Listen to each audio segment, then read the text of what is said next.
t-shirts in the shop. Just go to pgttcm.com. Check out all of our cool t-shirts and stickers. Heck, we even got some shelf curtains in there. Keep clean, look cool, have cool stickers to put on stuff. Join us on Patreon, get a free sticker. Or don't. It's up to you.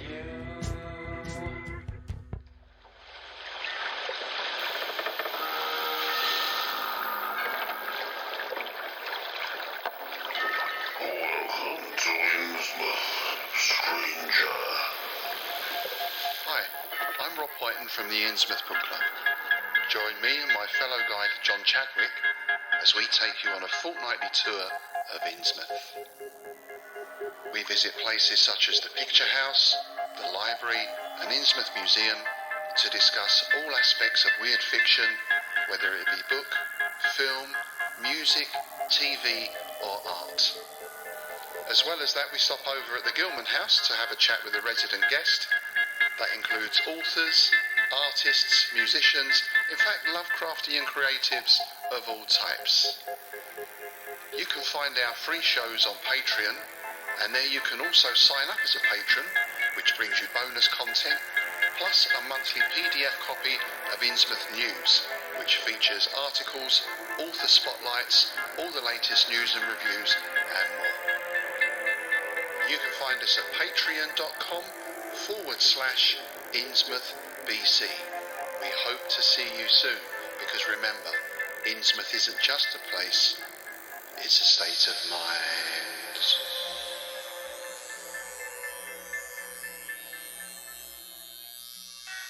This episode is brought to you by Donner. Check out the show notes to find a good deal at Donner. Like the sound of this? This is the Donner Island Delay, and the really cool Donner LP that I've shown off on Instagram. Check it out. They've got some really good summer deals, and check out their snap deals as well. Use the link in the show notes to help support the show. Get yourself some cool musical instruments, maybe some patch cords. Cool. This episode is brought to you by California Tea House. California Tea House is a family-owned tea store where you can find some of the world's best loose-leaf tea and organic herbal tea blends. Like a fine wine, there is no comparison between fine loose-leaf and common broken-leaf tea bags. So, check them out. Check them out. They have quite a bit of pretty awesome tea collections. I'm a huge fan of their white teas.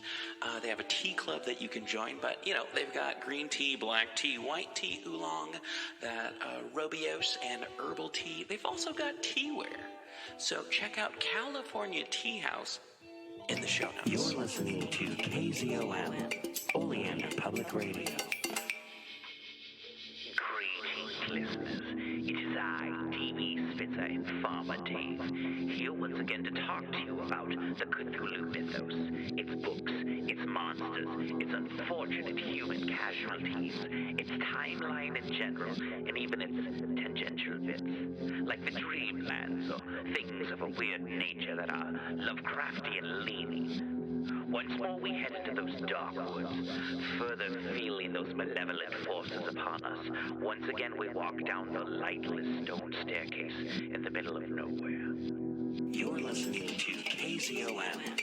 Hey everyone, it's me, DB Spitzer, and as always, my co-host, my good friend, David Heath, Farmer Dave. Dave, how the heck are you doing today? I am well yet tired. Yeah. What is that? 12 or wired, I guess. Okay.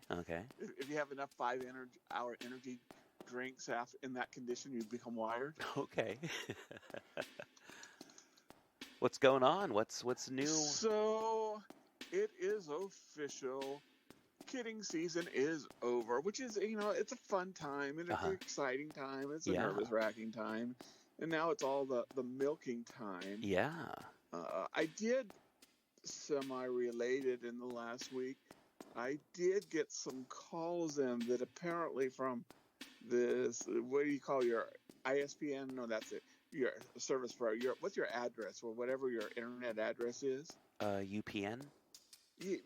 Something like that, okay. Whatever. UPN, Star Trek came on, or Uh-huh. never mind, I'm dating myself.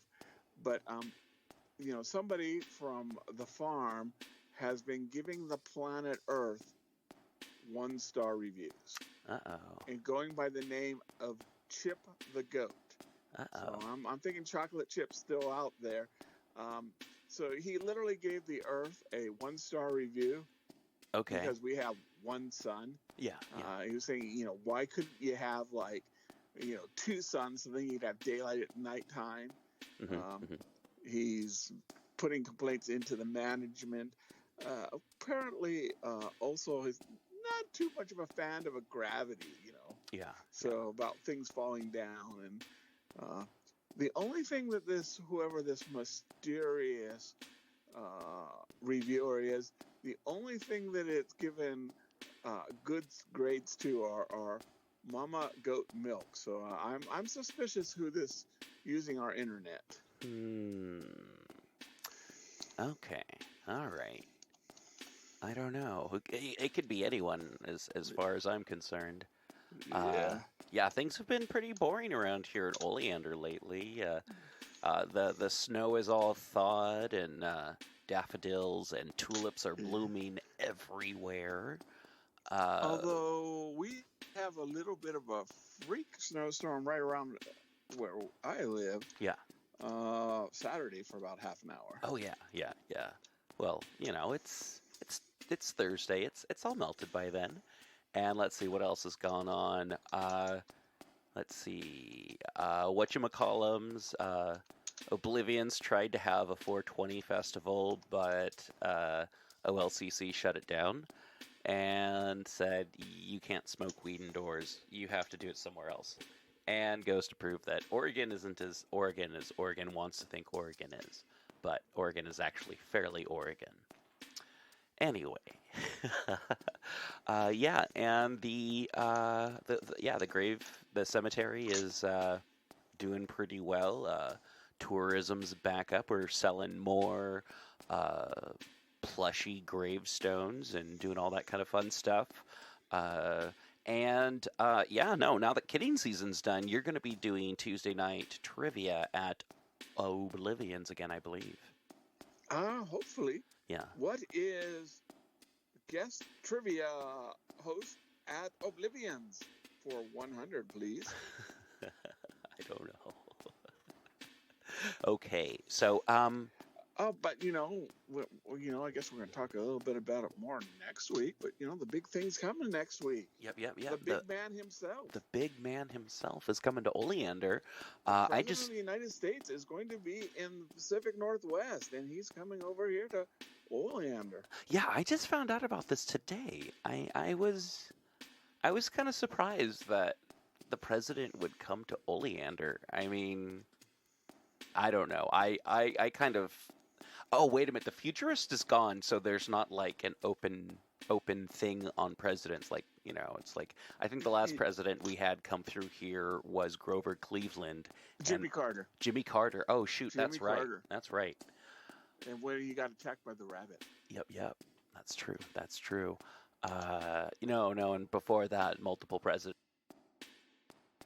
Officially cannot talk about any of that stuff anymore. I had my newsfeed shut down, so this week we are talking about the other big man. Oh, I just realized we're talking about someone in the Cthulhu mythos whose name are we allowed to say it?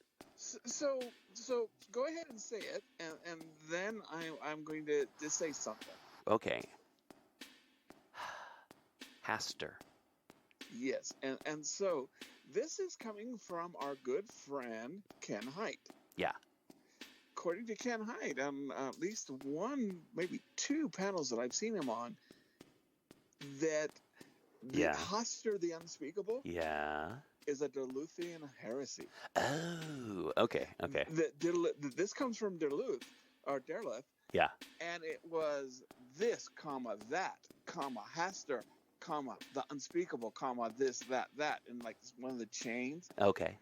And that Derleth erased the comma and made it Hastur the Unspeakable. Gotcha. All right. Well, Now, Ken, if I'm putting words in your mouth, please call and tell us. But I remember at least twice different panels I've seen him say that. oh, sure. Yeah. No. I've been on at least one panel where he said that, and I have heard him say that on Ken and Robin Talk About Stuff. So, yeah. So really, it's Hastur the Speakable. Okay. Good to know. Good to know. All right. So, And Darla, I think. yeah. Well, we kind of go in. I'm sure we're going to talk about where Hastur came from. Sure. But Yeah. Darla's kind of built the guy up, or Definitely. built the deity up. And with the return of Hastur, but I've also seen accounts where he originally wanted, when he was sort of putting a name into everything, Yeah. what Lovecraft called Yog Sothothery, that he first wanted to call it the Hastur mythos. Yeah. And that's the way I remember it. And again, somebody, Ken or Robin or somebody, correct Sure. me if I'm wrong, and spreading Heathian heresies, but that Donald Wandry basically came and reminded him that Lovecraft didn't create Hastur. Yeah, Donnie Wandry was all like, "Listen, you dummy, you can't do that. There's already a Hastur mythos. Why I ought to punch you in the chops." That's So, a really good Donald Wandry impersonation. Thank you.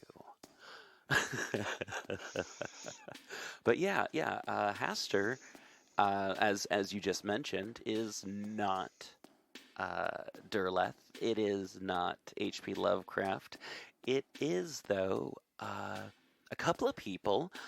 Ambrose Bierce. Ambrose Bierce first, before Chambers. Yeah, and Robert W. Chambers really kind of took the ball and ran with it in a weird, surrealist kind of way. Kind of, I don't know. I don't want to say like folk horror, but kind of like modern horror in a way that is like horror of that time. I don't know. It's some people would call it gothic horror, but I don't know. Just I think it. Yes. Yeah. And I'm not qualified to decide this, Sure. so I am. uh-huh. I personally think Chambers is very gothic. Yeah. In the way that I view gothic. But, you could also say he's kind of romantic, a deconstructionist. Sure. But, yeah. But Ambrose Bierce created Hastur first. Sure. In Haita the Shepherd. Yeah. Where he is the god of shepherds. Yes. So Hastur is the god of shepherds. And in this, it's kind of Ambrose Bierce making Greek mythology. Yeah. I think we talked about this 2 weeks ago, or maybe even last week. Yeah, and it's very sort of benign. Yeah. It's sort of a very benign being. And then when we get to Chambers, Yeah. we don't see. I went through actually some of the stories, and we don't see Hastur appearing very much in these stories. No. A lot of this is with hindsight. Yeah. That we start. I mean, he uses the word Hastur. Yeah. The name Hastur is used. Yes, but it's not like a main character. No. It's not like until like Lynn Carter comes out, the return of Hastur by Derleth. Yeah. Now, and Hastur almost never appears in Lovecraft. Yeah. I think there's only maybe 2 or 3 times, but he appears in what I think is one of the most interesting conversations that Lovecraft wrote. Sure. And that is The Whispers in the Darkness. Okay. So, but this is where the main character, and this is going to be the ultimate sort of unreliable narrator, Okay. because this guy's freaked out and he's getting this story from this alien bug wrapped in human skin. Yeah. Yeah. And where, it says, well, this Amigo don't have anything against the human beings. Mm-hmm. It's just, the cult, the King of Yellow that keeps attacking them. Mm-hmm. And so I don't know if Lovecraft was that just a throw-out thing? Was this sort of the lie that Amigo was saying? Yeah. Or was he planning on writing a story about the war between Hastur and the Migos? Yeah. And the followers of Hastur, the cult of Hastur Mm-hmm. and the Mm-hmm. Migos. And if he did, he destroyed it. There's a lot of Lovecraft stuff that we don't have. But I don't even think he even went on about it in his letters. Mm-hmm. Now, and I'm sure on the last part we're going to talk about about Hastur and role-playing games. Yeah. But especially Chaosium Mm-hmm. is really going to grab this Yeah. and build up Hastur. Mm-hmm. Mm-hmm. Definitely. I feel like some of the old Cthulhu fan magazines, like Crypt of Cthulhu, really went with this too. I feel like it was sometime around, like, even before Chaosium, but, like, I want to say, like, from the stuff that I've read in the past for, like, covering this stuff, like, stuff from, like, oh goodness, when is that stuff from? Crypt of Cthulhu, the fan magazines printed out and shipped. 70s, early 80s. Okay, that's what I thought. I thought it was like late 70s, early 80s. But yeah, no, you get that stuff starting to appear. All the names that you know and love for, like, modern Cthulhu mythos stuff started popping up and writing things. And that's... And then in the 90s, I feel like you had another kind of, like, Hastur kind of explosion, like sometime around 94, 95, people were like, Cthulhu, everything's Cthulhu, everything's this, everything's all these, and then it just kind of, like, exploded again with this kind of, like, raw, dirty power, this like Hastur mythos stuff, and it started getting more creepy and, like, more, like, I don't know, like, linking up things and expanding upon what Carcosa was and the King in Yellow and how it linked to it and who Casilda and everyone, and just like the whole Hastur mythos, trying to expand upon it with, like, kind of like this, like, dirty, edgy grunginess of the time with a lot of art and stuff like that, I feel. So Hastur becomes Cthulhu's grungy, emo gothic cousin. Yeah. Artistic cousin. And a lot of people, and to be honest, I'm sure we're going to talk about, that's how I kind of started using him when I started using him in Oh, role-playing sure, games. yeah. But we're going to see probably the biggest, I think, Mm-hmm. with Hastur, the Hastur mythos, Yeah. is going to be to the public, Mm-hmm. is going to be HBO's True Detective. Yeah, definitely. And the Yellow King. Mm-hmm. But we see him in some other places, and we definitely so a couple of places, and one of them I love. Yeah. And it's an obscure. This is a deep dive. Oh, is this some anime? No, it's Dark Horse comic. Oh, okay. So yeah, no, there's some weird anime that I haven't touched, but Dark Horse comic did Kala of Cthulhu. And Kala is basically, she's a Polynesian girl who is basically Buffy the Vampire Slayer. All right. But Hastur is her uncle. Gotcha. And so he's the enemy, but they're family, and it's just like it's probably set for a more juvenile audience. I bought one for my youngest daughter. I bought a copy for my niece. Yeah. But it's a fun little trade paperback. Okay. And it has a very sort of interesting because Hastur is he's trying to bring around this destruction, but You know, he's got a soft spot in his heart for his niece. Yeah. Okay. One things that I let's most of my knowledge of Hastur does come from RPGs, like tabletop RPGs, Call of Cthulhu. Ralph. What's that? Oh, Ralph. Ralph was saying something. Oh, yeah, no, Ralph was saying Delta Green, which is slightly different from Call of Cthulhu. Also, Cthulhu Tech has a variation on Hastur.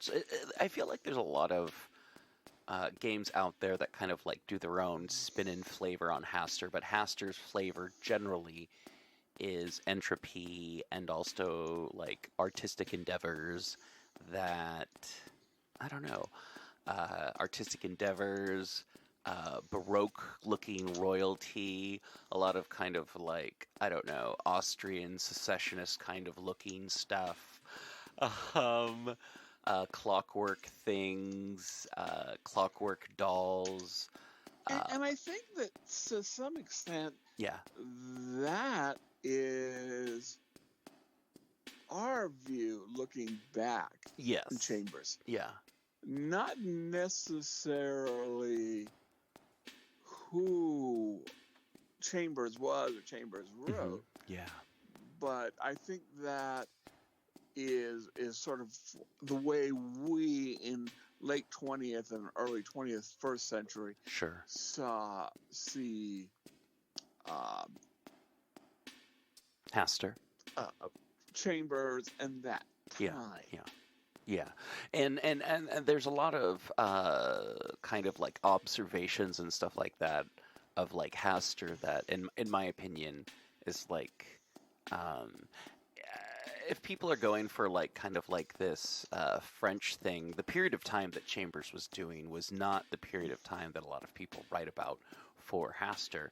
But I do kind of like the idea that Hastur pulls in kind of like the opulent, weird cities that then like burn to the ground or swallowed whole by earthquakes or whatever, and they become part of Carcosa, the world that Hastur's avatar, the King in Yellow, inhabits. I mean, that's like one chunk of the Hastur mythos right there that doesn't necessarily jibe with other aspects of the Hastur mythos. Like, Hastur's Cthulhu's cousin. Hastur is this big, elongated squid-like thing. But there's also elongated squid-like things that live in the Lake of Hali. I mean, depending on who you read and what you read, there's a lot of interpretations. And I kind of feel like it's less about who Hastur is and more about who the person is. If things are changing constantly, I don't know. Just a thought. Yeah, and I'll tell you, where my sort of, everybody's got sort of this view, a lot of people, view Hastur is the King in Yellow. Yeah. This, sort of fancy robe, yellow, person in his golden robes with his face covered.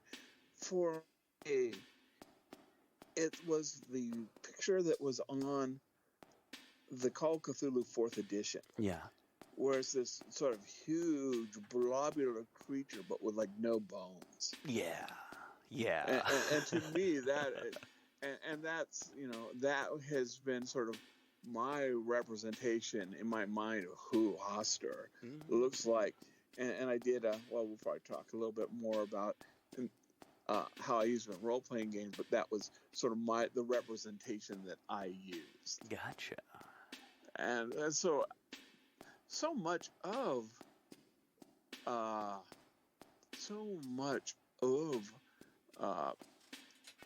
Lovecraft it is defined by the role-playing game. Sure, yeah. Especially the modern, because Lovecraft threw so little out sometimes. I mean, he wrote a lot, yes, but like I said, Hastur, who is associated with him enough that, Lovecraft's number one fanboy, Daryl, thought he invented him. Yeah, yeah. And the truth is, Lovecraft's writings, not counting, his write-ups, on supernatural writing, Uh-huh. in this description of Chambers' writings, Yeah, less than half a page. yeah, yeah, yeah. Something I was thinking about is I wonder if Derleth thought of Hastur kind of as like this, Derleth tends to go for like this Judeo-Christian kind of way of thinking about the mythos at times, or maybe it's not. I don't know.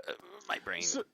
So especially we see it like this a lot in Return of the Hastur. Yeah, That where he puts the the elemental theory. yeah,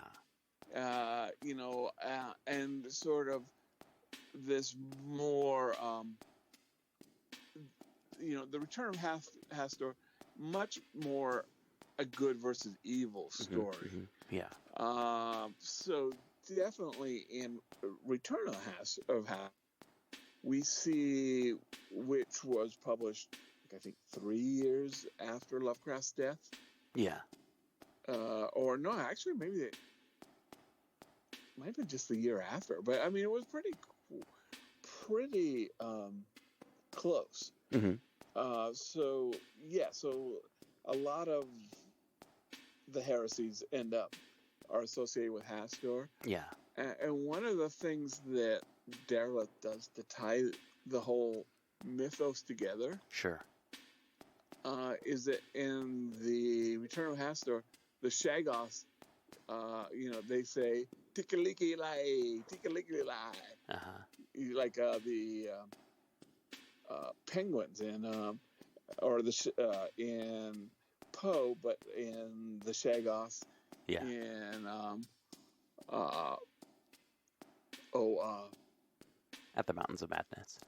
thank you very much. Uh-huh. So he's definitely trying to tie these two worlds together. Sure, yeah. Huh. That's interesting. Yeah, no. But the thing that I was thinking is, like, I wonder if someone could and, maybe will, or if this has been a thought that, like, Hastur is, like, the father, the King in Yellow is the son, and entropy is like the spirit of entropy is like the Holy Spirit, kind of like almost like a Antichrist, but not quite like a devil. A reverse Trinity. Yeah. Like almost like this is like it's like doesn't even like God doesn't even come into it, but it's still kind of the same concept. I don't know. One other thing that we do kind of see in Return of Hastur is Daryl's put sort of a connection between Hastur and Shub-Niggurath. Okay. And people kind of drawn from that. Okay. That he is at least the father of some. Yeah. Of the Thousand Young. Okay. All right. Huh. That's interesting. That's cool. I do like that bit of Darlethian heresy. Every once in a while. Yeah. Quite often, Daryl is the broken clock. Every once in a while, he's right. Yeah. It's like, oh, wait a minute, that is a cool idea. And I feel like, it's like everyone else. It's like Chambers. I love Chambers. Clark Ashton Smith. I love Clark Ashton Smith. Most of Lovecraft I can stomach, and but it's like Derleth, I want to pick and choose and be like, well, this is good, and this is good, and this half of this is good, and well, those paragraphs are good, but Lovecraft wrote them. I feel like you can cherry pick your spirituality from Derleth. Yeah, everything is headcanon. Oh yeah, definitely.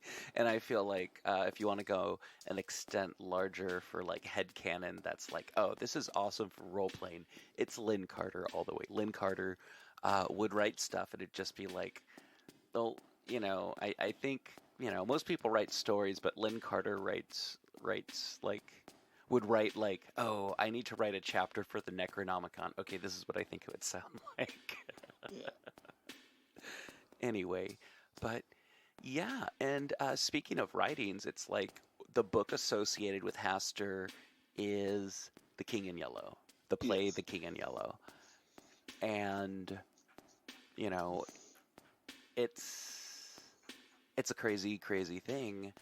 And sorry, there's someone hammering outside. But yeah, Hastur, linked with The King in Yellow, the play, the two-act play. If you hear the first half, you're fine. If you hear the second half, you go crazy. Hastur is linked with the yellow sign, and if you see the yellow sign, you know about Hastur. And I mean, where does all this stuff come from, Dave? The yellow sign, I think, is Chambers. Yeah, yeah. I'm pretty sure. Again, now a lot of it is we are going to get from Chaosium, Yeah. because Chaosium is going to want to, and I'm not saying that's a bad thing. No, but they're going to want to sell you dice with the yellow sign on it. Mm-hmm, They're gonna want you to buy their adventures with the handouts with the colors, the yellow sign. Yeah. So Yeah. It's fun stuff, but it's yeah, and just to remind people, there's two yellow signs out there that are commonly used. One is public domain, and it starts with a circle and then has some squiggles and like a horseshoe at the bottom of it. And that's the one from Pelgrane Press, and the one from Chaosium is not free to use. So and that's the one that looks kind of like the question mark on top. yeah. It looks like question marks in a blender. But it's the one that's been around for like the last 20 years or so. So the yellow sign does appear Uh-huh. or is discussed in the King Yellow. Yeah. But it is. I don't think he describes it. It's kind of like vaguely described, but not enough that you'd go, oh, I think I can draw that. Yeah, so I think it's enough to give you an idea, and to where the different companies that do produce their own, they were kind of given guidelines. Yeah. Let's see, what else about Hastur is there that we need to discuss? So pretty much the rest that I have about him, I think, are more set up for the role-playing games. Okay, all right. Same here. I feel like I was starting to slip in there as it was. Okay, so when you hear my voice and Dave's voice, you will know that it is time for D&D on D&D, and we will be talking about Hastur some more. And a little segment I like to call D&D on D&D. Talk about Hastur some more. All right, we'll see you in a bit. Hey everyone, it's me, DB. New sponsor on the show, Glarry. Glarry offers a great price and better quality goods and services for music lovers. Are you looking for good prices, free shipping, 100% quality guarantee? Glarry's got you covered. Guitars, bass guitars, mandolins. They've got saxophones, trumpets, drums. They've got guitar cases, amplifiers, all the stuff that you need without having to break the bank. Inexpensive doesn't have to mean cheap. Check out the show notes to find more about Glarry. 20-watt amplifiers for under $50. Hard cases for your electric guitar for under $80. Guitars themselves for under $90. Come on, folks, check out the show notes. Get a Glarry. Thank you once again for listening to People's Guide to the Cthulhu Mythos.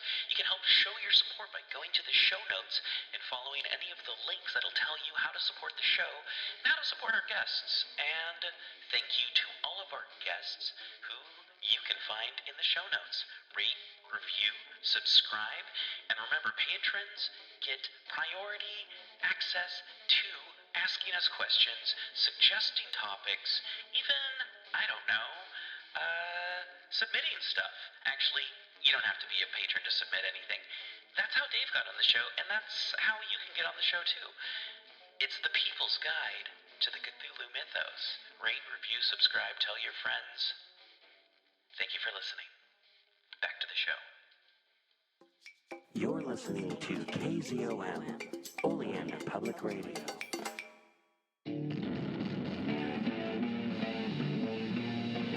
This is Dave's Corner of the Podcast. It is awesome and it's gonna go fast. It's not the interview part.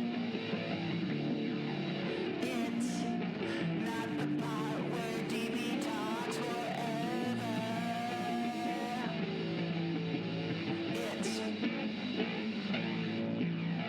Dave's Corner of the Podcast.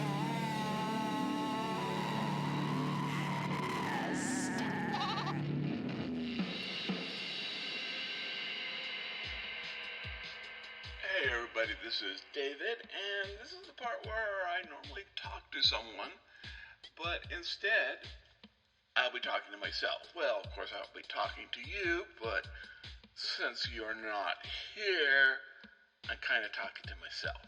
Things are calming down here a little bit, and so I've got some time coming up to do more interviews. In fact, this weekend I've got a couple of interviews that I'm really excited about and a few more planned. But today I'm just going to talk a little bit about one of my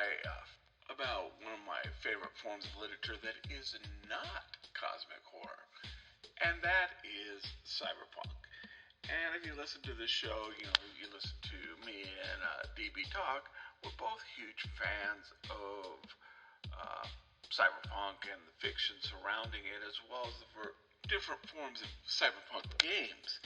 I think it was last week or maybe the week before where we talked a little bit about where the word came from and how it was Bruce Bethke that coined the term in a short story, and that he basically took out 3x5 cards and wrote a bunch of terms, tech terms, and then sort of thug terms until he came up with cyberpunk that he liked, and how he regrets to this day that he did not copyright the word cyberpunk. The word cyberpunk to describe these early 80s authors of new wave science fiction, William Gibson, Bruce Sterling, Bethke, John Walter Williams, was actually coined or at least popularized by Gardner Douglas in his editorials in Isaac Asimov magazine. Despite how it may have felt at the time, cyberpunk wasn't just invented when Neuromancer came out. William Gibson's novel was amazing, it was revolutionary, it was groundbreaking, it was all those things that we said it was in 1983. And still is, but it wasn't 100% created in a vacuum. Gibson based it on other things. The movement would be based on things that came before. Many 1970s movies, such as The Forbin Project, THX 1138, Silent Running, and of course, the writings of Philip K. Dick. But I want to talk now about 4 things that influenced cyberpunk that date back to the 1920s and before. The first is going to be noir. Back in 1983, critics were scrambling not only to describe the concepts and ideas that were in Neuromancer, but also Gibson's writing style. And almost every review, every deconstruction at the time, called it a modern noir. In fact, I would say that Neuromancer is more of a noir story than a science fiction story. Its setting is very much science fiction, post-World War III, what we now call, cyberpunk, the sprawl setting. But its story is a noir, and if you were to strip down to its basic tropes, get rid of this giant orbital, space station, that clone ninjas, cyberspace, it's basically the story out of luck criminal who is pulled back into the game for one last heist. That is the ultimate noir trope. We have all these other tropes that we see there. The mysterious patron. Molly Millions is definitely, the femme fatale. Instead of being the alcoholic hero, Case is the drug hero. The line in Neuromancer that the street finds its own uses for things is the most noir thing that come out in decades. And I think Gibson has been very open in interviews in the last 40 years that he was definitely influenced by the hard-boiled detective noir literature of the 20s, 30s, post-World War II up to the 50s. Now the next one I want to talk about is maybe not as influential as the others, but I still think it should be discussed. And if I were to ask you, what was the first cyborg in literature? You'd probably guess, Steve Austin, the $6 Million Man, maybe some 60s, Japanese anime, but it's actually a 1911 French hero called the Nycalote, which is a word that means an animal that can see in the dark. He was created by Jean de la Hire, and I'm sure I've mispronounced the French name there.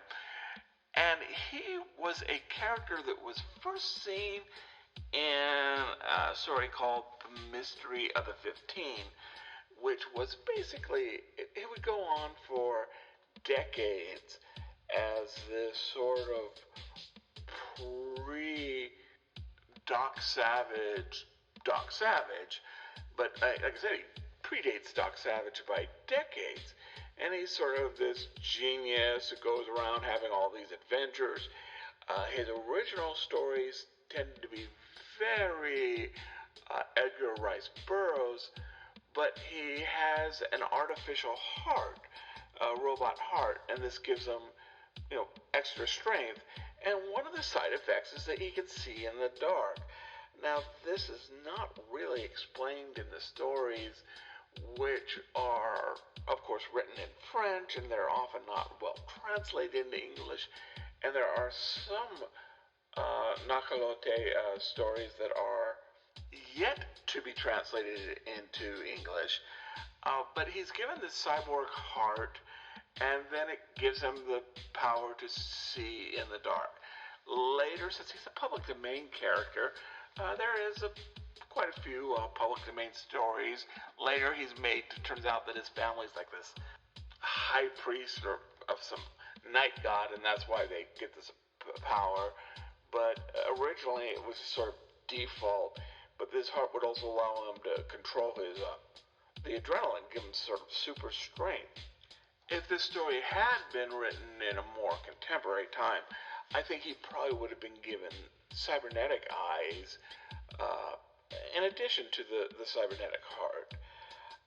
Now, like I said, he would go on quite popular in France until, unfortunately, the author, Le Hire, whose day job was he was a bureaucrat for the French government, is unfortunately basically forced to work for the Vichy government during the occupation. And so is his hero. And it's important. I mean, it was a very sort of hard time, and Le Hire he didn't commit any of the atrocities, but he did uphold the bureaucracy. And there is some changes in his character too. In early 20s and 30s stories, he speaks sort of very positively about the ROM.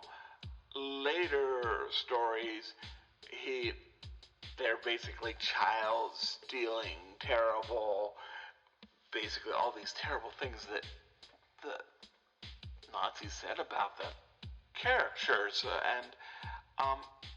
and it's been argued that he had to do this to get it past the German censors, and then definitely, he could not describe the Germans as invaders. There's a scene, though, where the hero is trying to get back to Paris, and he has to use the term invaders.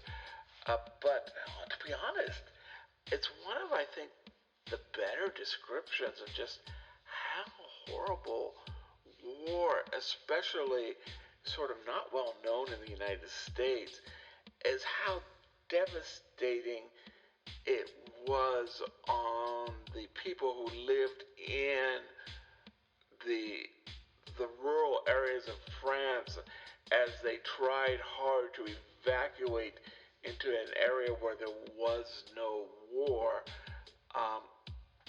So, yes. And his son, I think, tries, well, to try to redeem the character, but that's one of the reasons is, and okay, I have to admit, yeah, that your creator was a collaborator, even though he didn't commit any atrocities, is kind of the reason why the character has sort of disappeared into history. But because it is a public domain character, there are some, especially in the 21st century, some attempts to sort of redeem the character in different writings. So when I was a child, and before the term cyberpunk was created, I had heard of this play called RUR, for Rosalind's Universal Robots. And I had heard, of course, that was the origin of the word robot. And these robots were not machines. They weren't Robbie the robot. They weren't R2-D2 or C-3PO. These were organic, biologically created human slaves. And that, the word robot was basically a form of the Czech word for forced labor. Now, this is the part where I tell you, I'm going to be talking about a play that was written in 1921. I'm talking about a 101-year-old play that influenced modern science fiction greatly. There's going to be spoilers. The play's over 100 years old. I think I can say some things about it. And so I was really surprised to find that my grandmother, of all people, had a collection of plays that were published in the 20s that included RUR. And I was so excited that I was finally going to read this prima facie source of, science fiction. And I was 12, 13 when I read it. And a couple things. One is, almost always, if you're going to read a play, it's much better to watch it. And there's a couple of versions on YouTube, but it's an interesting story to read, but it's designed to be watched. So if you get a chance, and every once in a while, local theater troupes will show it, or maybe even you can see it. Like I said, a couple versions on YouTube. So I would think, if you get a chance, definitely worth watching. I mean, it's a good read, but it's designed to be watched. And in a lot of ways, RUR is this fantasy in the same way Ray Bradbury's Martian Chronicles is a fantasy more than a science fiction. So some of these things that we you see in the play or you read is not maybe meant to be taken literally. So as the robots, these biological creatures, start replacing human beings become infertile. And the robots overcome their sterility when they obtain the ability to fall in love. Even at 13, I got this. That doesn't happen. Love doesn't a sterile race fertile. But it's symbolic. It's an allegory.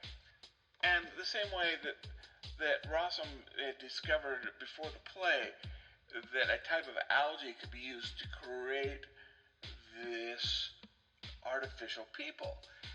And yeah, it's pure fantasy, but Capek was basically describing stem cells without knowing what they are 101 years ago. So, the guy deserves some credit. We also see very strong class struggle. In this work, the robots are representative of, the workers, the laborers. And the scientists and the corporation and the corporate people on the island are representative of the elite, but also there are Link as the audience. And class struggle is going to be a huge issue in the 20s. We're going to see this in a lot of literature.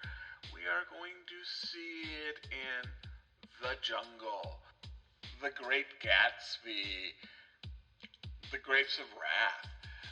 Now, we see this in Cyberpunk, where there is the struggle between the haves and the have-nots. But again, it's more of a how the haves, how the corporations influence the individual, the hero or the anti-hero. And I feel this is because of noir's influence. But we see the pendulum swinging back, where we see things like Elysium, the Matt Damon vehicle, cyberpunk vehicle, that is greatly influenced by Neuromancer, but it's also influenced by stories such as RUR and Metropolis, which I'm going to get in a little bit later, where it is this class struggle, where the future has created an elite that is supported by the works and on the shoulders of the masses. We see sort of the extinction and the human beings by their own technology becoming infertile. We see this in The Children of Men, but we also really see this biological robots or androids in the writing of Philip K. Dick, which of course becomes the cyberpunk classic. Do Androids Dream of Electric Sheep becomes the classic movie Blade Runner, and it's really hard to stress how influential Karl Capek's writings and plays were to a 21st century audience. But in the 50s and the 60s, it was only 30, 40 years after it had been RUR first been shown in America, it was very likely that Philip K. Dick had read it, seen it, and is influenced by it. I've never seen anything that says that he acknowledged that he was influenced by RUR, but there is definitely a similarity between his androids and the robots in RUR. And we do know that Philip K. Dick did get together with the people that he knew in his circle and sat around in his living room, and they discussed philosophy and drugs, but science fiction. So I would find it very hard to believe, although I couldn't prove it, but I find it very hard to believe that Philip K. Dick was not at least aware of RUR and influenced by it at least subconsciously, if not consciously. And finally, I want to talk a little bit about what, as far as I know, is the first full-length science fiction movie, and that is Metropolis, Fritz Lang's 1927 science fiction classic. Now, I first saw it in the 80s in what I love, but is now the much maligned rock music version where they put Queen and other bands in the background music. But because of this version, it did have this resurgence in the 1980s when Gibson and Sterling and John Shirley and all those others were creating what we now call cyberpunk. Once at Fandom PDX, I described Metropolis as being very German. And it is. It's, considered one of, if not the German expressionist movie of the time. And as such, it is very much going to be about class and the class struggle and the haves and the have-nots, which works its way into cyberpunk. But there's so many other tropes. The villainous Rotwang, who is the mad scientist / scientific necromancer robot creator. He has this glove on his hand, and from watching it, and of course I was, and I knew what cyberpunk was now and the modern tropes, and watching it the first time, I thought that Rotwang had a cyber hand, and he pretty much does. If you read the novel written by Lang's wife, he does lose his hand, and it's an artificial hand that has been added to him. We see many other cyberpunk tropes, such as flying cars.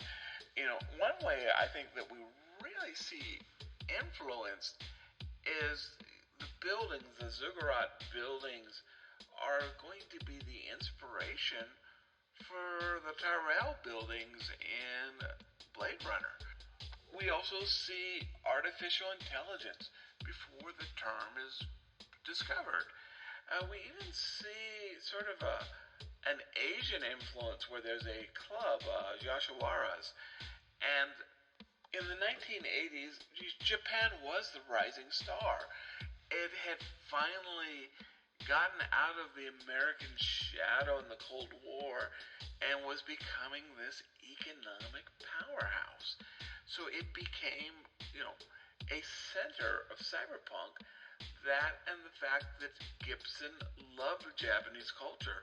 He had studied it, he had traveled to Japan, and so he wanted a lot of Japanese tropes in Neuromancer. But, here we see in this movie, good 50 years before, we see a Japanese club. The dream scenes are going to be very reminiscent of cyberspace.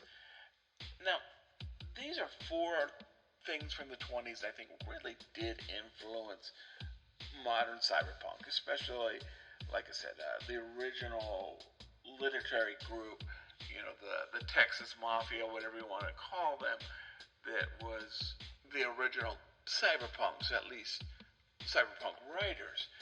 Now, this is not the only thing. Like I said, Philip K. Dick's writing a whole slew of 1970s near-future movies. But these, I think, are some of the oldest influences of cyberpunk. And like I said, we'll definitely plan on having much more guests in the near future. But, hopefully BB and I can talk a little bit more about some of our favorite types of science fiction.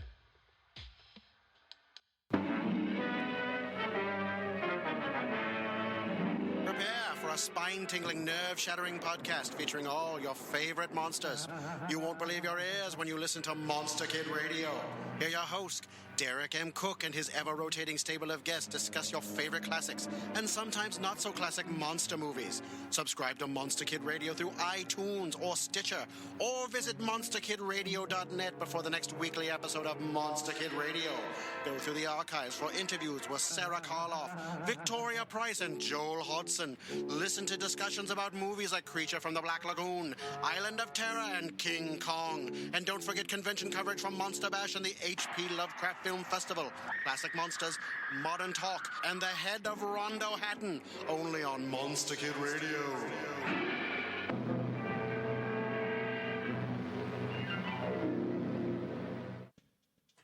Hey everyone, after this interview, we're going to be talking about Hastur and the Cthulhu mythos in your favorite RPG. So stick around, and remember, check out the show notes, and why don't you get yourself some copper cow and a Donner guitar or keyboard, or hey, if you already have a keyboard or you have a guitar, why not pick up some gear to help you out? They've got some patch cables, patch cords, whatnot.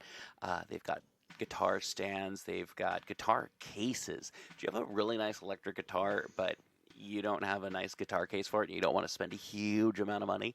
Check out Donner, they've got you covered there. All right, back to the show.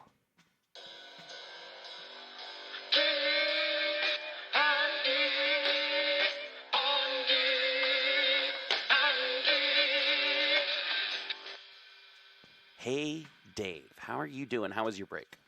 It was a superb break. Yeah? Good to hear. Good to hear. So, we're talking about Hastur again, and you said in the first portion of the show that it's okay if we say Hastur a whole bunch, right? Yes. Okay, it's not like we're talking about... Legal disclaimer. Yeah.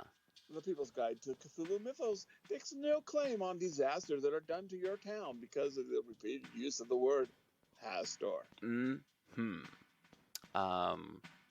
If you do say Beetlegeist 3 times, that's your own problem. You have to deal with that. But yeah, we're telling you if you say Hastur multiple times, the worst thing that'll happen is your recording will stop. Hastur the Candyman. Yes. So, Dave, tell me about how you have used Hastur in a game other than Call of Cthulhu. So how about this? Completely radical 5e. Uh-huh. Hastur, but not the King in Yellow. Okay. Hastur as Ambrose Bierce envisioned him in Haida, God of the Shepherd. Oh, okay. Or Haida the Shepherd. Okay. Hastur, the God of the Shepherds. So just as a shepherd god? Yeah, so I would make him a life god, I think, or nature. Sure. You know, the 5e, the domains are a little bit different. There's not as many. They're a little bit more control. But nature, life, and he's sort of there's no description. Yeah. It's mainly this dude that's in love, you know, that's praying, and it's kind of this, well, be careful what you wish for. But Haida is, in Haida, Hastur is kind of cool. Yeah. I mean, he's not this malignant force that Derlos described him as. Yeah. And that might freak a few players out. But yeah, in a campaign, you know, they're always, we got to be careful of that cleric of Hastur, because now he's just a nature cleric. Ooh, yeah, that'd be cool. I got an idea. An art gallery opens up on Jingjing Street in Night City. Slowly draw in. Everyone's wearing kind of faded yellow hospital robes and stuff like that. It's kind of like art, but it's all about like violence and also about hospitalization and also about like, you know, violence against oneself and knowing oneself in the universe. But it's also, anyway, it's a thrill kill cult that pretends to be pretends to be a artist troupe, but they make their money selling brain dances of thrill kills. Boom. There is no, Hastur is just a kind of a thought that they all believe in, but isn't like a real thing because, no Cthulhu mythos in Cyberpunk. But you steal concepts and ideas from it. And Yes, unless you're playing Cthulhu Punk, yeah. which is a GURPS. Yeah. 3rd edition. Yeah, or if you just choose to have the Cthulhu mythos exist in your Cyberpunk campaign and just have it be very, very, very, very, very far behind the scenes. No, definitely. And I think it was one of the card games that had one of the sections of it's one of the collectible card games, Cthulhu or one of them, or Mythos. And one of the factors was basically art patrons. Ooh, cool. So, you could have this, that not only that are paying sort of this, especially, and this one was, definitely working in a cyberpunk, but I would say also maybe, any sort of modern campaign, that sort of as chaos. Yeah. That art is beauty, art is crazy. Yeah. And where you've got to they're trying to create a chaos on the street. Oh, yeah. I want to say Robin D. Law's friend of the show definitely has that going on for his King in Yellow. I'm trying to remember the name of it. Setting with Pelgrane Press. It's oh man, goodness. I go to Pelgrane Press, look up shoot. Welcome to my day. Yeah, I was like, well, I was hoping the audience will look it up, but you can look it up too. The Yellow King role-playing game? Yeah, the Yellow King role-playing game. How could I have forgotten that? But yeah, Bellapoc Paris, which I think is far more interesting than going with I don't know, kind of like a Baroque period. And Bellapoc Paris, look it up, learn it, love it. There's eras that I think really work for King in Yellow, and the King in Yellow really kind of maybe flourishes in specifically with Paris. But you could do any kind of role-playing game. A swashbuckler game? A swashbuckler game. I was thinking, you. Okay, tell me about your swashbuckler I was thinking game. Musketeers. Yeah. But no. I feel like you could do Paris set in any era, and include the Cthulhu mythos, the Hastur mythos, any of that kind of stuff, and it's still gonna probably play. You could do the Scarlet. No, wait, that's British. Is that British or is that French? The Scarlet Pumpernickel is a English. I'm assuming you're saying Scarlet Pumpernickel, right? Yeah. Not the Scarlet Pumpernickel, but the Scarlet Pumpernickel, which is actually, if you can find it, it's one of the first GURPS campaign books out there, I believe. Interesting. But it's super rare. So he is English, but he is living in Paris. He's the son, I think, of the English ambassador. Gotcha. The book was written, but he is rescuing French nobles. Gotcha. Anyhow, so I mean, you have a huge swath. There's a fair amount of French literature that you can choose, that you can throw this stuff that Robert W. Chambers made and a bunch of other people added onto. You can just grab it. I'm miming just throwing it really hard. Bam. So here's two real, I think, sort of French. Yeah. One is during the occupation.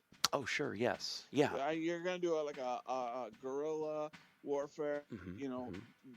you got not only you got to fight the Nazis, Yeah. you got to fight the cult of the Yellow and the ghouls that live under Paris. Oh, sure. Yeah. That's definitely a thing.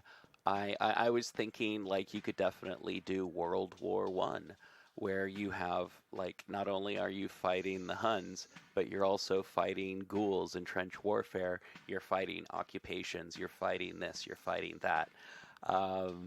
Yeah, no, world fairs I'm thinking would be pretty cool. Napoleonic era? Napoleonic era, yeah. Like,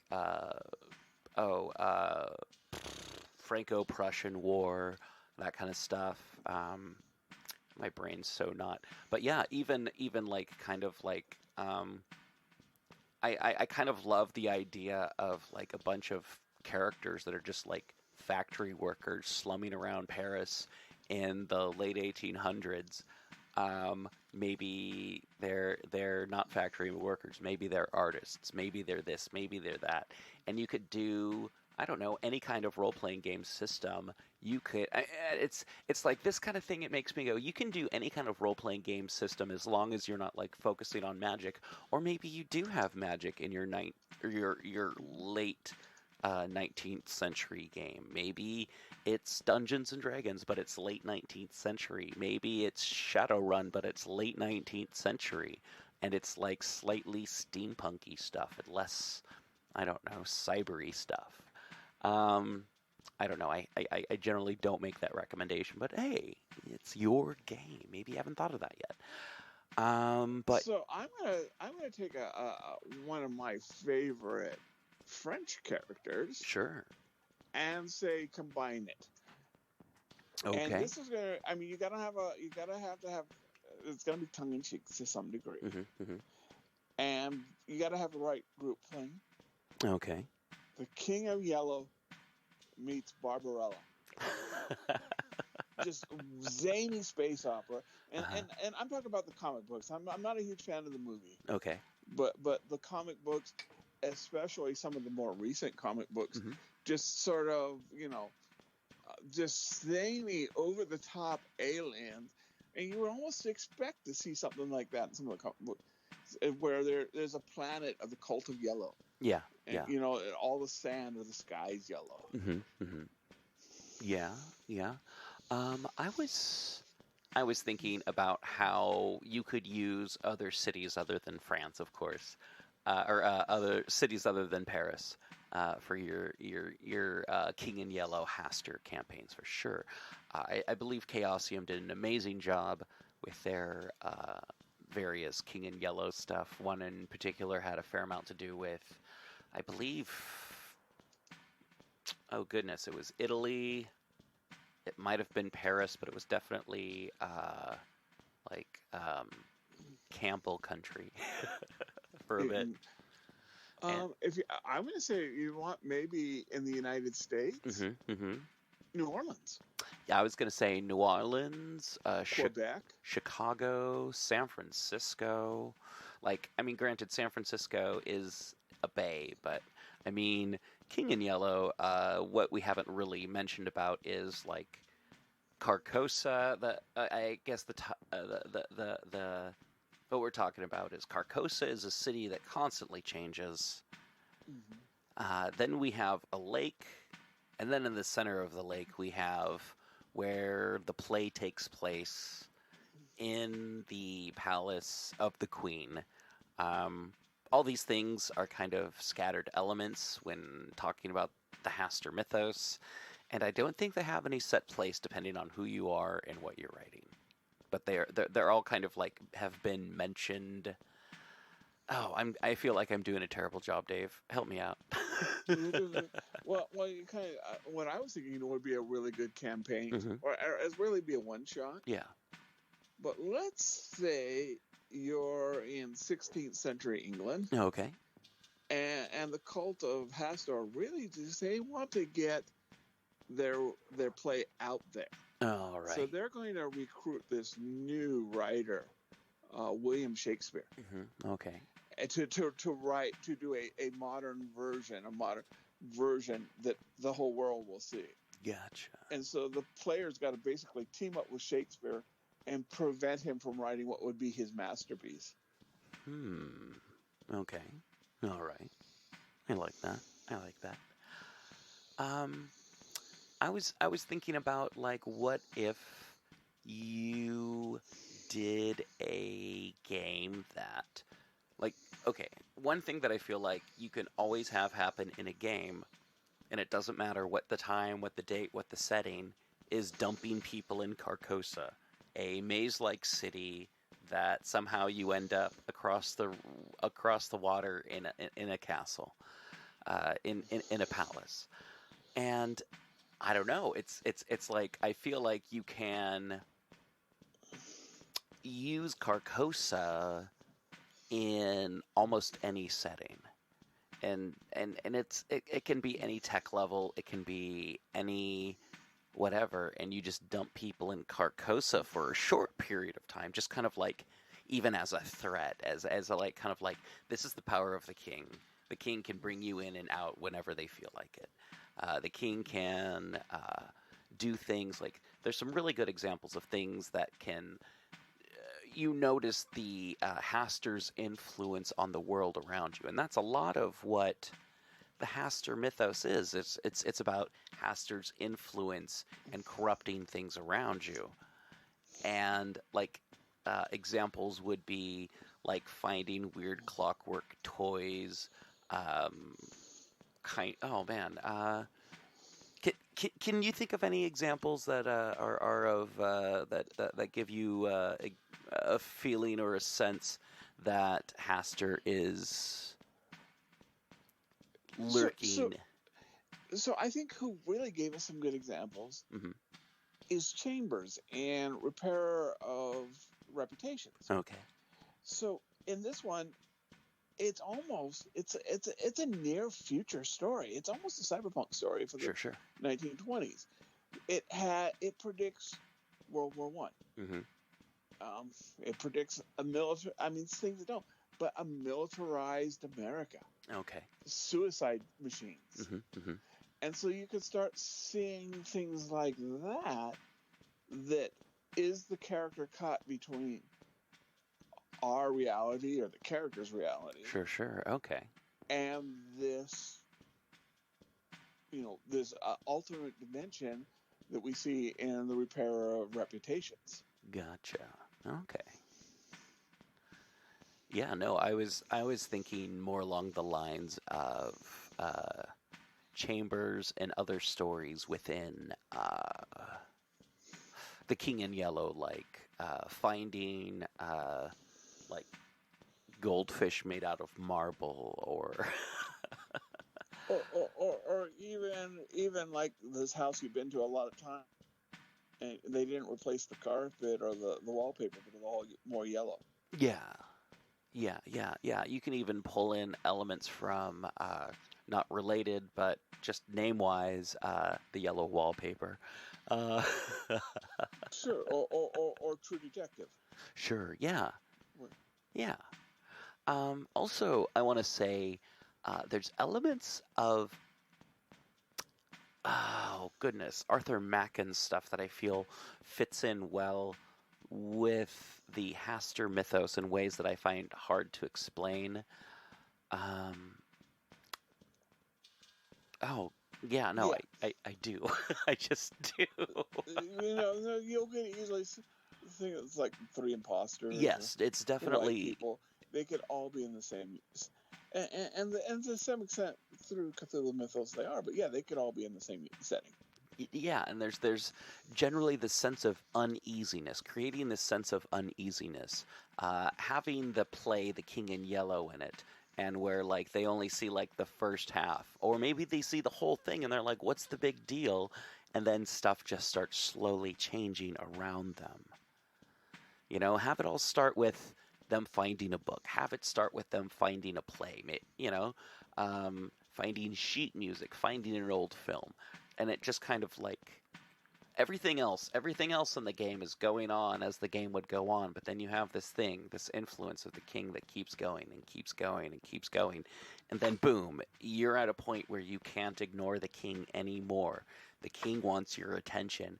He is either going to affect you directly or somehow figure a way to pull you into Carcosa. You need to witness something. You need to be a part of something. Something's going on with the King in Yellow, and you, for some unknown reason, are part of it. Maybe someone will try and trick you and make you feel like you're actually next in line.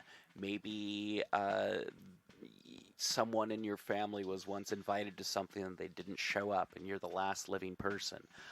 Maybe you're the sacrifice for a cult, but they want to trick you into making you believe that you are royalty, or that you are somehow going to inherit something that in this palace that you need to go to. I don't know, I feel like it's so vague and so weird and so strange. You can do so many things with the King in Yellow. Absolutely, including, that's why we play role-playing games. That's why we are game masters, so that we can do this. But you could really sort of maybe subvert people's expectation and make it the Queen in Yellow. Yeah, no, and I have to say one thing, that if you're going to do stuff with the King in Yellow, subverting expectations, especially if you're playing with gamers who've done stuff with Hastur, the King in Yellow, Carcosa, the King in Yellow, any of that stuff in the past. Do stuff to subvert expectations. Don't do stuff to totally make them go, oh, okay, so Bayaki are actually poodles? What? Yeah, no. Or if you're going to do it that way, do it for a while just to get them off guard when you really hit them. Oh, yeah, no. Subvert expectations. You could always have, a fake cult of Hastur that, get everyone believing that Hastur's, this, benign, nothing shepherd god, and then smack them with the real thing. Yeah, exactly. Well, I'm just a country kid who knows Hastur is the shepherd god. Well, I'm gonna go to this fancy art show and see some hay stacks, see some pictures of goats. This is not what I expected. I've been drawn into a world of mayhem and entropy and art. I don't know. You're the dungeon master. You're the game master. You're the keeper of arcane lore. You've got a better idea of what's going to go better with your campaign than me and Dave do. We're just here to make suggestions. Although our suggestions are pretty awesome. Combined, they really are. We have over 100 years of gaming experience, I think. Quite up there. I don't think 100. I don't think our ages quite make 100. But I know, but it sounded good. It did sound good. Over 50 years of gaming experience. Legal disclaimer: 100 years is not necessarily temporal time for these purposes. Yeah, no, I was talking about at the end of our lives, at least 100 years of gaming experience. Yes, or do we? Yeah. Anyway.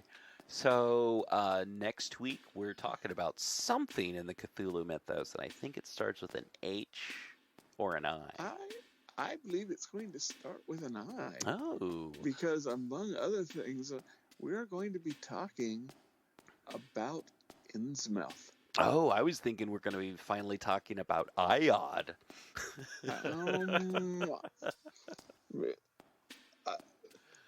You know, iod's a vegetable, an animal, and a mineral?